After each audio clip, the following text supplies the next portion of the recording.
the hook of compassion. Have you ever felt it? That invisible warmth that suddenly softens your heart, not through words, not through touch, but simply through a single glance. If I told you there is an energy like that in this world, would you believe me?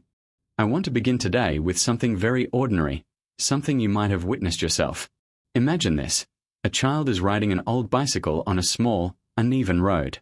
Suddenly, the wheel catches a stone, the bike tips, and the child falls. Scraped knees, tears welling up, confusion written all over the face. People pass by, some notice, some don't. But then, one stranger, without saying much, simply walks over, kneels down, and helps the child stand up. They wipe the dust off, check if the little one is okay, offer a reassuring smile. And then, they continue walking, fading back into the flow of life. No name exchanged, no expectation of thanks, no photo for social media, no story to boast about later. What remains is not the act itself, but the feeling. That warmth. That strange comfort that spreads in the child heart, and perhaps in yours too, as you imagine it. That is compassion. Not the grand gestures, not the kind of charity that makes headlines, but the quiet, almost invisible energy that flows naturally from a heart that cares. The Buddha often described compassion as the seed of all blessings, the root from which every good deed grows. And the beauty of it is this: compassion does not ask for permission, it does not calculate, it does not wait for a reason. It simply appears, like sunlight spilling across the earth without asking, without choosing who deserves its warmth. I remember once, on a rainy evening, I was standing under a bus stop shelter. The rain was pouring so hard that even umbrellas felt useless. A woman next to me noticed my jacket was soaked through. She quietly shifted her own umbrella, tilting it just enough so that half of it covered me. She didn't even look at me, she just did it. And when the bus arrived, she stepped on board and disappeared into the crowd. I never knew her name, but the warmth of that moment stayed with me far longer than the wet clothes or the stormy night. Isn't it strange? That something so small, almost forgettable in action, could become unforgettable in feeling? You see, compassion is like that. It does not always roar. Most of the time, it whispers. It whispers in the way we notice another human being's pain. It whispers in the way we step aside, or offer a hand, or simply share a smile with someone who desperately needs to be seen. But here is the deeper truth. Compassion is not just about the person receiving it. It transforms the giver too. When that stranger helped the child on the road, the child's heart was comforted, but the stranger's heart was softened too. Even if only for a moment, they stepped out of the cycle of me and mine, and became part of something bigger, something shared. And isn't that what all of us are secretly yearning for? To feel connected, to feel that our existence matters in a world that often feels indifferent? Compassion gives us that. It connects the invisible threads between us, reminding us that life is not meant to be carried alone. Now, here's a question I want you to sit with. How many times in your life have you been touched by someone's simple act of compassion? Can you recall a moment when someone did something small but meaningful for you, something that still lingers in your heart years later? And maybe, just as important, how many times have you offered that kind of quiet kindness without realizing the impact it made? The Buddha taught that compassion is not something foreign or difficult. It is not reserved for saints or monks meditating in mountains. It is our natural state, our human inheritance. Like a seed already lying in the soil of our being, waiting only for the conditions of awareness and openness to grow. When we nurture it, even with small daily gestures, it becomes a source of blessings, not only for the people around us, but for our own spirit. I often think of compassion as a kind of invisible currency. You don't see it, you can't measure it, you can't deposit it in a bank. But the more you give it away, the richer your heart becomes. And unlike material wealth, this richness cannot be stolen or lost. It only multiplies when shared. So perhaps the real question is not, does compassion exist? But rather, am I willing to notice it? Am I willing to live in such a way that this energy can flow through me, without resistance, without conditions? And maybe you're wondering, what if I give compassion, and it's not returned? What if people take advantage of my kindness? That's a fair question, and one we'll explore more deeply later. But for now, just know this: compassion, in its purest form, does not measure. It does not keep score. Its blessing is not in being returned, but in the simple act of being expressed.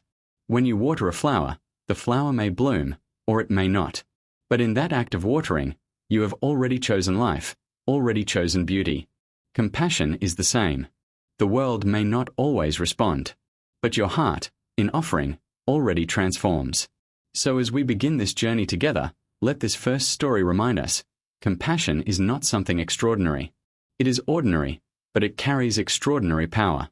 It is invisible, but it makes the heart glow with warmth. It is simple, but it changes everything. And this, my friends, is why the Buddha called compassion the seed of blessings. Not because it creates miracles out there, but because it awakens miracles in here, within us. In the next video, we'll dive deeper into this truth. We'll explore why the Buddha described compassion not just as a beautiful quality, but as the very root of all virtues, the foundation of every good deed, the source of merit that ripples across lifetimes. But for now, I want to leave you with a gentle thought. Perhaps the most powerful act of compassion you could perform today is the smallest one. A glance, a smile, a simple kindness, without expecting anything in return. Because sometimes, it only takes that much to make a heart feel warm again. Compassion as the root of blessings. They say blessings don't fall from the sky. And it's true. Blessings are not some random lottery handed out by fate. They're not luck, they're not coincidence. In Buddhism, blessings are born from the heart, and the highest, most radiant heart is the one that beats with compassion. Let me share with you a story. Long ago, there was a great king, known for his wealth and military power. From the outside, he seemed to have everything: palaces of gold, armies that obeyed without question, and a crown that sparkled brighter than the sun. But despite it all, his nights were restless. He worried about rebellion, about betrayal, about losing what he had built. Every smile in his court felt suspicious. Every word of praise seemed rehearsed. One day, disguised as a common traveler, he wandered into a poor village at the edge of his kingdom. There, he saw people hungry, thin, and weary, yet sharing with each other the little food they had. A woman, with barely enough rice to feed her own children, still offered a portion to her sick neighbor. The king stood silently, watching. Something stirred within him. That night, under the roof of a humble hut, he realized, true power is not measured in how many people bow before you, but in how many hearts you can lift with your kindness. So, he made a choice that shocked his advisors. He began using the royal treasury not for luxury, not for war, but to feed the hungry, build schools, and care for the sick. Slowly, his kingdom transformed. His people loved him, not out of fear, but from gratitude. And long after his reign ended, long after his body turned to dust, his name was remembered with reverence. Why? Because he chose compassion over control. This story reflects a timeless Buddhist truth. Merit, or blessings, do not descend from the heavens. They arise naturally when the heart chooses goodness. And among all forms of goodness, compassion is the most profound, because it goes beyond fairness, beyond duty, beyond calculation. Compassion simply says, "May you be free from suffering, just as I wish to be free." Think about it for a moment. Where do blessings in your own life come from? Is it just hard work? Is it luck? Or is it also the ripple effect of kindness? Someone giving you an opportunity, someone believing in you, someone extending a hand when you needed it most? Behind every blessing we receive, if we look closely, there is almost always a trace of compassion. But here's the beauty. Compassion doesn't just create blessings for the one who receives, it creates blessings for the one who gives. That king who chose to care for his people found more peace in his heart than in all the gold of his palace. In giving away, he discovered he was receiving something greater: trust, love, and freedom from fear. And maybe that's the deeper wisdom of Buddhism. Compassion is not just an act of kindness, it is the very root of prosperity, both worldly and spiritual. When you give with compassion, you're not losing anything. You're planting seeds in the field of life. Seeds that, sooner or later, blossom into trust, harmony, and joy. I want to pause and ask you, what kind of seeds are you planting each day? Do your words, your choices, your actions carry the fragrance of compassion? Or are they tangled in the pursuit of me and mine, always calculating what you might gain? Because here's the truth: selfishness may bring temporary advantage, but compassion brings lasting blessing. A selfish act ends with you. A compassionate act ripples outward, touching lives you may never even see. I'll give you an example from modern life. Imagine someone wealthy donates to build a hospital wing. Thousands of patients, families, doctors, and children will benefit, not just today, but for generations. That single act of compassion plants blessings so vast, it's impossible to measure. But here's something even more powerful. Compassion doesn't require wealth. You can plant blessings every single day, by listening without judgment, by showing patience, by choosing forgiveness when anger feels easier. In Buddhism, we sometimes say compassion is like water. Even a single drop can refresh a thirsty heart. But if you keep pouring, keep offering, eventually it becomes a river, nourishing not just others, but also the land from which it flows. Now, you might ask, does this mean compassion guarantees rewards? Will every good act bring back good fortune? The Buddha didn't frame it that way. Compassion is not a transaction. It's not about earning points with the universe. It's deeper. It's about alignment. When we live with compassion, our actions align with the natural law of interconnection. And in that alignment, blessings naturally arise. The way flowers bloom when the soil is fertile and the rain is gentle. The king in our story discovered this. He could have clung to his throne with fear, suspicious of everyone, defending his power until his last breath. Instead, he chose compassion. And in that choice, he gained something greater than power. He gained love that outlived him, respect that history could not erase. And that brings me to you, listening right now. Maybe you don't rule a kingdom. Maybe you don't have riches to give away. But your life is still fertile ground for blessings. Every act of compassion you choose, no matter how small, is a seed. One day, someone will remember your kindness. Maybe it will save them from despair. Maybe it will inspire them to be kind to someone else. And that chain of compassion, that ripple, is the real treasure. So when we say blessings don't fall from the sky, what we really mean is this: blessings rise from the ground of compassion, from the soil of a heart that knows how to care. And here is where the story deepens. Compassion, as we've seen, brings blessings to the world. But there is a hidden truth, one the Buddha emphasized again and again. Compassion does not just bless others, it transforms the giver. It becomes the source of their own happiness, their own peace. And that is what we'll explore next. Because the real question is not just, how does compassion help others? But, how does compassion set us free? Compassion and inner happiness. Have you ever wondered if there exists a kind of happiness that never runs dry? Not the kind that depends on money, recognition, or success. Not the fleeting joy of winning, or the short-lived thrill of buying something new. But a happiness so steady, so timeless, that it flows from within, untouched by circumstances. The Buddha once said that such happiness does exist, and its name is compassion. Let me take you into the life of a very simple man. He was an old monk, living in a small monastery tucked deep in the mountains. He owned almost nothing, just a worn-out robe and a pair of sandals so frayed they barely held together. From the outside, it seemed like poverty. But if you ever met him, you would never think of him as poor, because his face carried a smile so gentle, so radiant, that people who encountered him felt their burdens grow lighter, even before a word was spoken.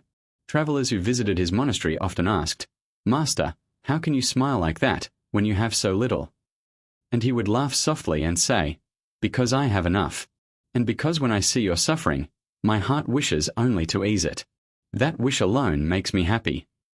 This may sound strange to us in the modern world, where happiness is often tied to achievement, comfort, or external rewards. We are taught from childhood to chase after goals, to accumulate more possessions, more security, more validation. But here was a man who had almost nothing, and yet carried a happiness that seemed endless. What was his secret? The secret was compassion. You see, compassion doesn't drain the heart, it nourishes it. Unlike pleasures that fade once consumed, compassion is a renewable energy. The more you give it, the more it grows. Every time the old monk extended kindness, whether offering a bowl of rice or listening to someone's worries, his own heart grew lighter. His joy didn't depend on what came back to him. His joy was in the giving itself. And that is why the Buddha taught, when we cultivate compassion, we also cultivate inner peace. Because compassion naturally dissolves the poisons that rob us of happiness: anger, resentment, jealousy, and greed. Think about your own life for a moment. How much of your unhappiness is tied not to what happened, but to the weight of resentment you carry, to the anger you replay over and over, to the grudges that live rent-free in your mind? Compassion, when truly practiced, loosens that grip. It allows you to look at another person, even someone who hurt you, and see not just the wound they caused, but the wound they themselves carry. And in that seeing, forgiveness begins. I once spoke with a woman who had endured deep betrayal from someone she trusted. For years, she carried bitterness in her heart, and it consumed her. She told me, "I thought holding on to my anger would protect me, but it only kept me in prison." What freed her was learning to see her betrayer not as a monster, but as a deeply flawed, hurting human being. When she allowed compassion to enter, even just a little, her heart softened. And in that softness, happiness returned. This is why compassion is not just about helping others, it is about liberating yourself. It is about choosing not to poison your own soul with hatred. When you shift from resentment to compassion, you reclaim your peace. Now, I want to ask you, what would your life look like if, instead of holding grudges, you chose compassion? What kind of lightness would enter your days? Compassion doesn't mean excusing harm. It doesn't mean allowing others to hurt you again. What it means is this: you free yourself from being chained to that harm. You stop rehearsing the wound. You stop feeding the fire of anger. And you allow your heart to breathe again. This is why the old monk with the frayed sandals could smile. He carried no resentment, no envy, no greed. His happiness was not borrowed from external circumstances. It was grown from within, watered by compassion. And such happiness does not run out. In Buddhism, there is a saying, hatred never ends through hatred. Hatred ends through love. When you live with compassion, you live in alignment with this truth. You become someone who, even in the face of cruelty or injustice, refuses to let your heart harden. That refusal is strength. That refusal is freedom. So maybe the real question is not, can I find happiness? But rather, am I willing to let go of resentment and let compassion lead me there? As you reflect on this, remember, happiness through compassion is not abstract, it's practical. You can practice it today. Start small. The next time someone irritates you, pause. Breathe. Instead of reacting with anger, silently wish them peace. The next time you catch yourself replaying an old grudge, try replacing it with a thought like, may I be free from this pain. May they, too, one day be free from their ignorance. These small acts are not naive. They are courageous. And every time you choose compassion over resentment, you carve out more space for happiness in your own life. The old monk's sandals may have been falling apart, but his smile never did. And that's the lesson. Material things decay, achievements fade, but the happiness born of compassion endures. It is the kind of happiness no one can steal, no circumstance can shatter. So yes, compassion is the kind of happiness that never runs dry. But now, let's take this even further. If compassion can bring peace to our own hearts, can it also heal the deepest wounds, the kind that seem impossible to mend? That is the question we'll step into in the next part. Can compassion truly heal the deepest pain in the human heart? Compassion as the energy of healing. There are wounds in life that no medicine can touch. Loss, betrayal, grief. These are not pains you can fix with a pill, a surgery, or even time alone. They cut deeper, into the heart. And when the heart suffers, sometimes the only thing that can heal it is compassion.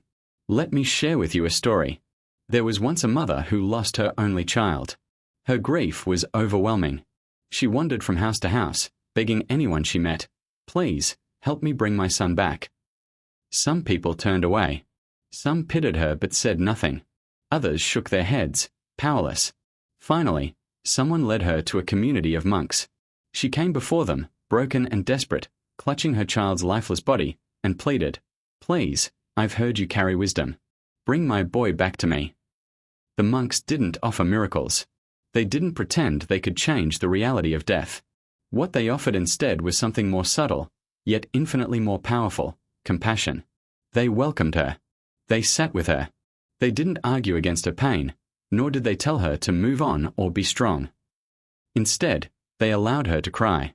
They allowed her to grieve in their presence. They held her sorrow without judgment, without rejection. Day after day, they surrounded her with kindness, patience, and gentle understanding. And slowly, something began to change. Her pain didn't vanish, but it softened. It no longer felt like a blade cutting her open, but like a wound slowly closing. The presence of compassion gave her heart the space to breathe again. Through the warmth of that community, she found the strength to accept her loss, and eventually, to live again. What medicine could not heal, compassion did. The Buddha once said that compassion is like a balm. It doesn't erase suffering, but it soothes it. When we are held in compassion, our pain no longer isolates us. We realize we are not alone in our suffering. And that realization itself is healing. Think about your own life for a moment. Can you recall a time when someone truly listened to you? Not to fix you, not to judge you, but simply to be with you? Maybe it was a friend who sat with you through heartbreak. Maybe it was a stranger who offered kindness when you felt invisible. Did you notice how that presence, though it didn't change your circumstances, shifted something inside you? That is compassion at work. Compassion doesn't need to be dramatic. It doesn't always mean saving lives or making grand sacrifices. Sometimes, it is as simple as offering your full presence to another human being. It is as simple as saying, "I see your pain, and I am here with you." Modern psychology confirms this, too. Studies show that people who feel supported in their grief recover more fully than those who feel isolated. Compassion literally helps the nervous system calm down. It lowers stress, reduces fear, and creates space for the body and mind to begin healing. And yet, compassion is not just something we receive, it is something we can practice. Every one of us holds the capacity to heal others, not through expertise, but through presence. But here's the challenge. Our modern lives are so fast, so crowded with tasks, deadlines, and distractions, that compassion often gets pushed aside. We may think, "I don't have time to stop and listen." Or, "What difference can my small act make?" But the truth is, compassion doesn't require hours, it requires intention. A few seconds of genuine presence can be life-changing. A simple smile to a stranger, a text to a friend who's struggling, a moment of patience instead of irritation. All of these are acts of compassion that ripple far beyond what we can see. So the question isn't whether compassion works, it does. The real question is, how do we nurture compassion in the midst of our busy, demanding lives? That is where we will go next. Because if compassion is the medicine that heals the human heart, then learning to cultivate it is the most important practice of all. In our next part, we will explore exactly that. How can we grow compassion, not just as a rare reaction, but as a daily way of living, even in the middle of deadlines, traffic, and stress? Cultivating compassion in everyday life. Have you ever noticed how a single smile from a stranger can brighten your entire day? It's almost as if, in that small moment, the world feels a little lighter, a little kinder. Compassion doesn't always arrive in grand gestures. More often than not, it comes quietly, through the smallest, simplest acts. Think about it. When you offer your seat to someone tired on a crowded bus, you're not changing the world in a headline-worthy way.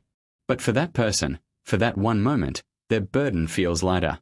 When you smile at a stranger, you're not solving their life problems, but you may be reminding them that kindness still exists in the world. And when you forgive a friend for a mistake, instead of holding on to resentment, you give both of you the gift of freedom. Freedom from anger, from distance, from pride. The Buddha taught that compassion doesn't require wealth, status, or extraordinary effort. True compassion lives in the ordinary moments. It's not about performing heroic deeds, it's about infusing our daily lives with small gestures of care. Let's pause here. Ask yourself, when was the last time you consciously acted with compassion in a simple situation? Maybe you let someone merge in traffic instead of cutting them off. Maybe you checked in on a coworker who seemed unusually quiet. These moments may feel small to you, but they might mean everything to the person receiving them. Here's something powerful to reflect on. Compassion is contagious. Studies show that when we witness an act of kindness, it inspires us to be kind ourselves. One smile often leads to another. One generous act ripples outward in ways we may never see. So when you practice compassion in your daily life, you're not just helping one person, you're planting seeds that can grow far beyond you. But here's the part most of us forget. Compassion isn't only about others. It must also include ourselves. How often do you show compassion to everyone else, your family, your friends, even strangers, but turn harsh and critical when it comes to your own mistakes? Maybe you forgive your friend for being late, but when you arrive late, you beat yourself up for hours. Maybe you comfort a loved one when they fail, but when you fall short, you whisper to yourself, "I'm not good enough." This is where compassion becomes a practice of balance. Because without compassion toward ourselves, our kindness toward others can eventually run dry. You cannot endlessly pour from an empty cup. Self-compassion doesn't mean self-indulgence. It doesn't mean letting yourself off the hook for harmful actions. What it means is treating yourself with the same warmth and understanding you would offer a dear friend. It means saying, "Yes, I made a mistake, but I'm still worthy of kindness. It means allowing yourself rest when you're tired, forgiveness when you stumble, and patience when life feels overwhelming. Here's a simple practice. The next time you notice your inner critic speaking harshly, pause. Ask yourself, if my best friend were in this situation, what would I say to them? Then offer those same words to yourself. You may be surprised at how healing this shift can be. When compassion flows both outward and inward, it becomes a steady current rather than a fleeting moment. It transforms not only how we treat others, but how we walk through life ourselves, with more gentleness, resilience, and peace. So here's the invitation. Start small. Smile at the person walking past you on the street. Offer patience in a long line at the grocery store. Forgive yourself for the times you fall short. Every act of compassion, no matter how small, plants a seed. And those seeds, when nurtured, grow into a forest of kindness that shelters not just you, but everyone around you. In the end, compassion is not about waiting for the big moments where you can make a grand difference. It is about living each ordinary day with extraordinary heart. But here's something even deeper to consider. If compassion is so natural, so healing, why do we so often resist it? Why do we sometimes choose judgment, anger, or indifference instead? That's what we'll explore next. Because understanding the obstacles to compassion may be the key to unlocking its full power in our lives. Compassion toward yourself. Hook. Have you ever noticed how sometimes you're harsher on yourself than you would ever be on anyone else? We live in a world that constantly pushes us to do more, be more, achieve more. And in that endless pursuit, many of us carry an inner critic that never seems to rest. You know that voice, the one that says, "You should have done better. Why did you mess that up again? You're not good enough." Let me tell you a story. There was once a young woman who worked tirelessly at her job. She was admired by her colleagues, praised by her boss, and loved by her friends. From the outside, she seemed successful. But inside, she carried a quiet torment. Every small mistake felt like a disaster. Every word she said wrong in a meeting replayed in her head for days. A missed deadline? She would lose sleep, whispering to herself, "You're a failure."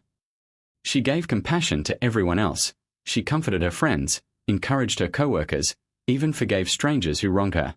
But when it came to herself, she showed no mercy. Does that sound familiar? The Buddha once said, before we can truly love others, we must first learn how to love ourselves. And that love isn't about pride or vanity. It's about compassion. Compassion for our own humanity, for our own imperfections. Think about it. If a dear friend came to you in tears, confessing they had made a mistake, how would you respond? You would probably say, "It's okay, everyone makes mistakes. You'll get through this." But when you make a mistake, do you offer yourself the same kindness? Or do you turn into your own harshest judge? The truth is, many of us confuse self-compassion with weakness. We think, if I go easy on myself, I'll become lazy, I won't improve. But that's not how it works. Research shows that people who practice self-compassion are actually more resilient, not less. Because instead of drowning in shame, they give themselves the strength to try again. Self-compassion is not about ignoring your flaws. It's about facing them with honesty, but also with gentleness. It's saying, yes, I made a mistake, but I'm still worthy of kindness. Yes, I fell, but I can stand up again. I'll share something personal. There was a time in my own life when I believed that being hard on myself was the only way to grow. I thought discipline meant criticism. But the more I criticized myself, the more anxious and exhausted I became. It was only when I began practicing self-compassion, speaking to myself the way I would to a friend, that I discovered growth could actually come from a place of kindness, not punishment. Here's a simple practice you can try. The next time you hear your inner critic, pause. Ask yourself, if someone I loved was in this situation, what would I say to them? Then turn those words back toward yourself. At first, it may feel strange, but slowly, you'll notice a shift. The edges of your self-judgment begin to soften. And here's the beautiful thing. When you learn to be compassionate toward yourself, you naturally extend that same compassion to others. The anger you once carried toward yourself often reflects outward onto people around you. But when you forgive yourself, you find it easier to forgive others. When you stop hating yourself for small mistakes, you stop hating others for theirs. It's like this. You cannot pour water from an empty cup. If you are dry, drained, and harsh with yourself, Your compassion for others will eventually run out. But when you fill your own heart with kindness, you have a wellspring that can overflow to everyone around you. So maybe the real question is this: when was the last time you treated yourself with genuine compassion? When was the last time you looked in the mirror and said, "I am doing my best, and that is enough"? Compassion toward yourself is not a luxury. It is a necessity for your peace, for your resilience, for your ability to love others deeply. And here's the most powerful truth: when you practice self-compassion, you unlock the door to forgiveness, not just for yourself, but for everyone around you. Because if you can learn to embrace your own imperfections with love, you will finally understand how to embrace the imperfections of others. Closing message: and when compassion flows inward, it opens the path for forgiveness to flow outward. But how exactly does compassion transform into forgiveness? And why is forgiveness one of the greatest freedoms the Buddha spoke of? That's what we'll explore in the next video. Compassion and forgiveness. Hook: forgiveness isn't about whether the other person deserves it. It's about whether your own heart deserves peace. There's a saying I once heard: holding on to anger is like drinking poison and expecting the other person to die. And if you've ever held on to resentment, you know how heavy it feels. The sleepless nights, the replaying of old arguments in your mind, the bitterness that quietly eats away at your joy. Let me tell you a story. There were two friends who grew up together. They shared everything: dreams, laughter, even secrets. But one day, a misunderstanding turned into a fight, and the fight hardened into silence. Years passed. Neither of them reached out. Each one thought, "Why should I forgive first? I was the one who was wronged." And so, both of them carried the weight of that broken bond. Until one day, one of the friends began studying the teachings of the Buddha. He realized that forgiveness wasn't about letting the other person off the hook. It was about freeing himself. The anger he was holding wasn't hurting his friend. It was hurting him. So he chose to let go. He chose compassion. He didn't excuse what had happened, but he stopped carrying the burden. And in that moment, he felt lighter, freer. He understood that forgiveness was not a gift to the other. It was a gift to himself. Have you ever noticed how easy it is to justify our anger? We tell ourselves, "I can't forgive them. They don't deserve it." But here's the thing: compassion and forgiveness aren't about the other person. They're about whether we want to continue living chained to bitterness, or whether we want to reclaim our own peace. The Buddha taught that compassion dissolves hatred the way water puts out fire. When we approach someone with compassion, even if only in our hearts, we stop feeding the flames of resentment. And slowly, the fire of anger dies down. Think about it. When was the last time you carried a grudge? Did it make your life lighter? Or did it weigh you down? Did it heal the wound? Or did it keep reopening it, again and again? Sometimes we resist forgiveness because we think it means we are saying what happened was okay. But forgiveness is not about pretending the harm never occurred. It's about refusing to let the harm control us any longer.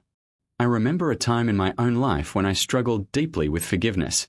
Someone I trusted let me down, and for years I held onto that pain. I thought if I forgave, it would mean they won. But the truth was, my anger didn't punish them. It only punished me. The day I finally let it go, it was like setting down a heavy backpack I didn't realize I had been carrying for so long. And here's the paradox: forgiveness doesn't make us weak. It actually makes us stronger. It takes courage to release the grip of resentment.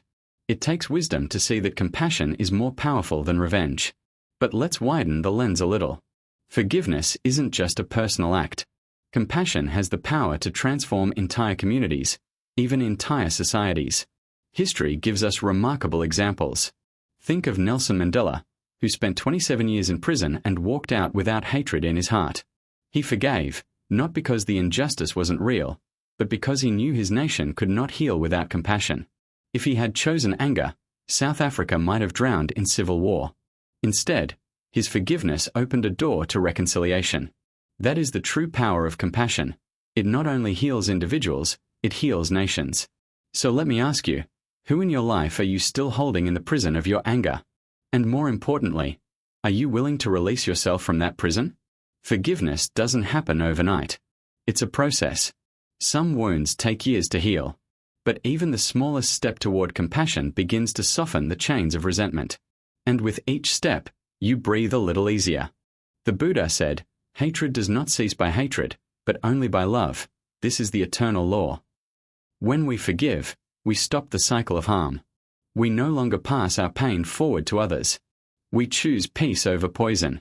Closing message. But compassion is not meant to stay locked inside our hearts. If it has the power to heal individuals and even nations, then how do we bring it into the larger world, into our families, communities, and society as a whole? That's what we'll explore in the next video. Compassion and community. Hook. One candle can light 1,000 others, and yet it never loses its flame. When we think of compassion, we often think of it as a private feeling, something we offer one person at a time. But compassion has a remarkable secret. It multiplies. It spreads like ripples across water, touching more lives than we can ever imagine. Let me share a story. There was once a small fishing village. Life was hard there. The sea was unpredictable, and sometimes fishermen returned empty-handed. In those times, hunger would creep into many homes. But instead of letting anyone go without, the villagers made an agreement. Those who caught fish would always set some aside for the families who caught none. No one in the village would ever go to bed starving. Over time, something beautiful happened. The act of sharing didn't just fill stomachs, it filled hearts. Trust grew. Joy deepened. They no longer saw each other as competitors fighting for survival, but as one extended family where everyone had enough. That's the power of compassion when it moves beyond the individual. It becomes a collective force. The Buddha once taught that compassion is like a fire that spreads without burning out. Just as one candle can light 1,000, when one heart shines with kindness, it inspires another and another until the whole community glows. Think about it. When was the last time someone's kindness to you encouraged you to do the same for another person? Maybe a stranger let you merge during rush hour traffic, and suddenly you found yourself more patient at the grocery store. Or maybe a friend listened to you without judgment, and later you felt more open-hearted towards someone else. Compassion is contagious. And when it spreads through a community, it transforms the atmosphere. Suddenly, people don't just live side by side, they live with one another. But here's the question. How often do we actually think of compassion as a collective responsibility? In modern life, we are often encouraged to focus on the individual, our career, our achievements, our personal goals. And of course, there's value in that. But if we stop there, we miss something essential, that our well-being is inseparable from the well-being of those around us. I've seen neighborhoods where people hardly know their neighbors, where doors stay locked and conversations are rare. And I've seen communities where people look out for one another, where a meal cooked in one kitchen ends up feeding 3 families, where a simple act of care creates a safety net for everyone. Which community would you rather live in? This isn't just about survival, it's about the quality of life itself. Studies in psychology even show that communities where people practice kindness and generosity tend to have lower stress, higher trust, and greater happiness. Compassion doesn't just feed the hungry, it heals the lonely, it softens fear, it builds belonging. And the truth is, compassion isn't always about big heroic acts. Sometimes, it's as simple as noticing. A kind word to a neighbor who's struggling. An extra meal given to someone in need. Checking in on the elderly person who lives down the street. Small gestures, multiplied by many people, become a tide of goodness that no hardship can withstand. I remember once visiting a town where a storm had destroyed much of the community.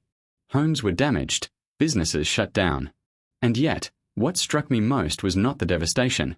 It was the way people came together. Neighbors who had barely spoken before were suddenly sharing food, offering shelter, cleaning debris side by side. The compassion that arose in those days was stronger than any storm. And it made me wonder, why do we wait for disaster to remind us of our shared humanity? Why not live that way every day? The Buddha's wisdom reminds us that compassion is the very glue of human connection. It's not weakness, it's strength. It's the energy that allows a group of individuals to become something greater, a true community. Now imagine for a moment, what would the world look like if compassion wasn't just an occasional act, but the very foundation of society? What if schools taught compassion as seriously as they teach math? What if businesses measured success not just by profit, but by how much good they brought into people's lives? What if every decision we made, personal or collective, was rooted in care for one another? The truth is, the seeds of that world are already within us. Every act of kindness, no matter how small, is a seed of compassion. And when enough seeds are sown, a forest of love begins to grow. Closing message. So here's the question. What would happen if compassion wasn't just an individual choice, but a collective way of living? What kind of world could we create if each of us carried that flame, passing it on without ever losing our own light? That's the journey we'll continue in the next part.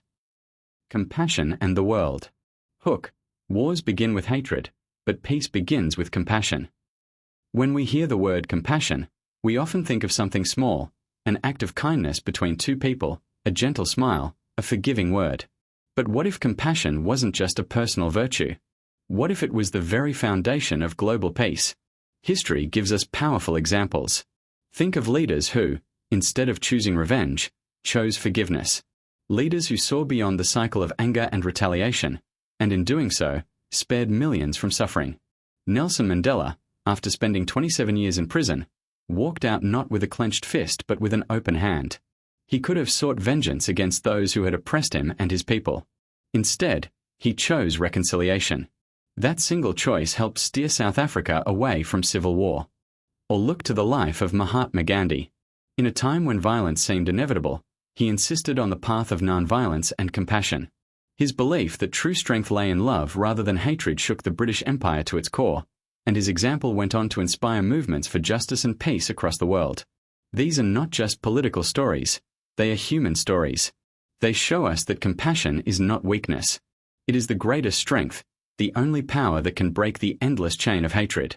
The Buddha once taught, hatred is never overcome by hatred. Only by love is hatred overcome. It's simple, but revolutionary. Think about it. Every war, every act of violence, every bitter conflict begins the same way. With resentment, with fear, with a heart that has closed itself off. But peace, real peace, cannot be forced with weapons. It has to be born from hearts that refuse to hate. And compassion is the seed of that peace. Now, you might wonder, but what difference can my small acts of compassion make in a world filled with conflict? It's a fair question. Sometimes the world feels so broken that our kindness seems like a drop in an endless ocean of anger. But here's the truth. Every great change begins with small beginnings. A single drop creates ripples. Enough ripples can move the tide. When compassion takes root in one heart, it inspires another, and then another. And when enough hearts are softened, even nations can change. I remember hearing a story of a soldier who, in the middle of battle, came face to face with his enemy. For a moment, he saw not an enemy, but just another young man, scared and far from home, just like himself. In that brief moment of recognition, he lowered his weapon. That act of compassion didn't end the war, but it planted a seed. A seed that maybe, one day, would grow into peace. Compassion is not naive. It does not mean ignoring injustice or pretending harm doesn't exist. It means facing the darkness without letting it consume your heart. It means choosing healing over harm, dialogue over destruction, understanding over hatred. And here's something to reflect on. Peace in the world doesn't start out there. It starts right here, in us. Because the truth is, global conflicts are just magnified versions of what happens in our own hearts. The resentment we carry. The grudges we refuse to let go. The ways we dehumanize those we disagree with. These are the seeds of war. And if we cannot soften them in ourselves, how can we expect peace to flourish on a larger scale? So maybe the most radical act we can do for world peace is surprisingly simple. To breathe with compassion. To notice when anger hardens our chest, and instead of feeding it, to soften it. To forgive, even when it's hard. To listen, even when we disagree. Imagine if enough people practice compassion in their daily lives, toward themselves, their families, their communities. That compassion would grow into a culture. That culture would grow into a nation. And when nations are built on compassion, the world itself begins to shift. It's not idealism. It's the only sustainable path.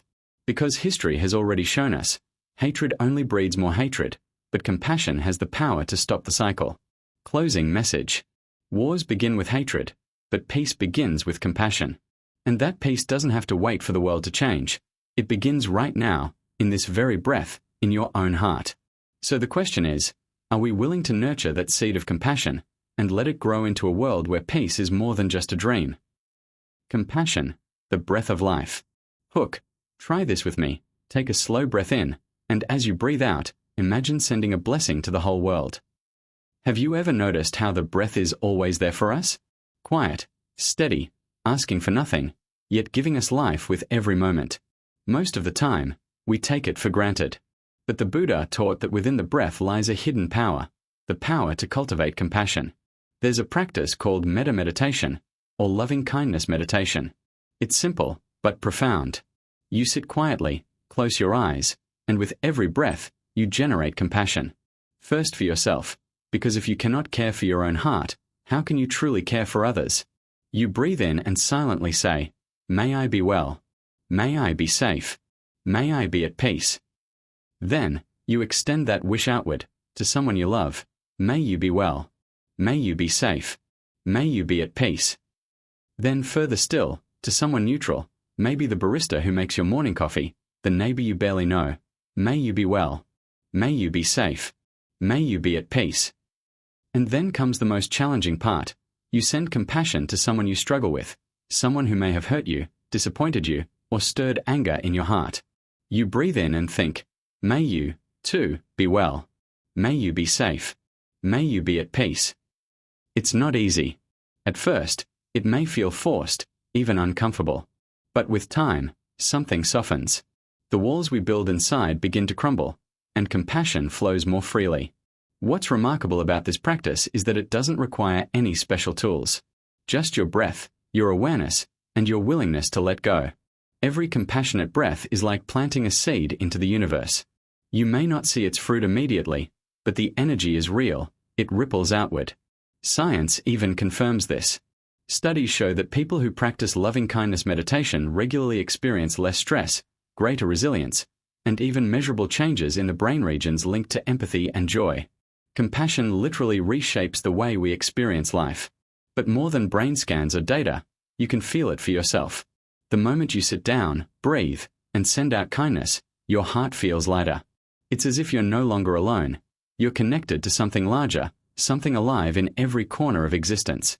Think about it. What if every breath you took became a prayer, a blessing? What if, instead of letting the mind spin in worry or anger, we turned each inhale and exhale into a gift for the world? Imagine walking down the street and silently sending compassion to the stranger passing by. Imagine being stuck in traffic and, instead of fuming, offering a silent wish of safety to the drivers around you. Imagine sitting at the bedside of someone suffering and simply breathing love into the room. The truth is, compassion doesn't need grand gestures. It can live in the smallest moments, hidden in your breath, carried on the invisible rhythm of life itself. The Buddha said that every thought of loving kindness creates merit, what we might call blessings, that stretch beyond what we can see. It's as though each compassionate breath is a pebble dropped into the vast ocean, sending ripples far and wide. And here's the beautiful paradox. When we send compassion out into the world, we ourselves are healed. The act of wishing peace for others plants peace in our own hearts. I remember once practicing this meditation in a crowded airport. Everyone seemed tired, impatient, lost in their own frustrations. At first, I felt the same. But then I began silently sending wishes. May you be well. May you be safe. May you be at peace. To the woman arguing with the ticket agent. To the child crying in the corner. To the businessman pacing with worry. Something shifted. The chaos around me didn't change, but inside, I felt calm. My breath became an anchor, and compassion transformed the entire experience. That's the power of metta. It doesn't remove life's difficulties, but it changes the way we hold them. It turns ordinary moments into sacred ones. So tonight, before you fall asleep, try this. Place your hand over your heart, breathe in deeply, and send compassion to yourself. Then, with your exhale, send it outward, to someone you love, to someone you've never met, even to someone who has hurt you. Do this for a few minutes, and notice how your body feels, how your mind softens. Each breath becomes a bridge between you and the world, between suffering and healing, between separation and unity. Closing message. Every breath is a choice to feed anger or to nurture compassion, a choice to stay closed or to open. With every compassionate breath, we plant blessings into the fabric of life itself. And this is just the beginning, because in our next video, we'll explore how meditation can transform compassion from a fleeting feeling into an endless flow that shapes every part of our lives.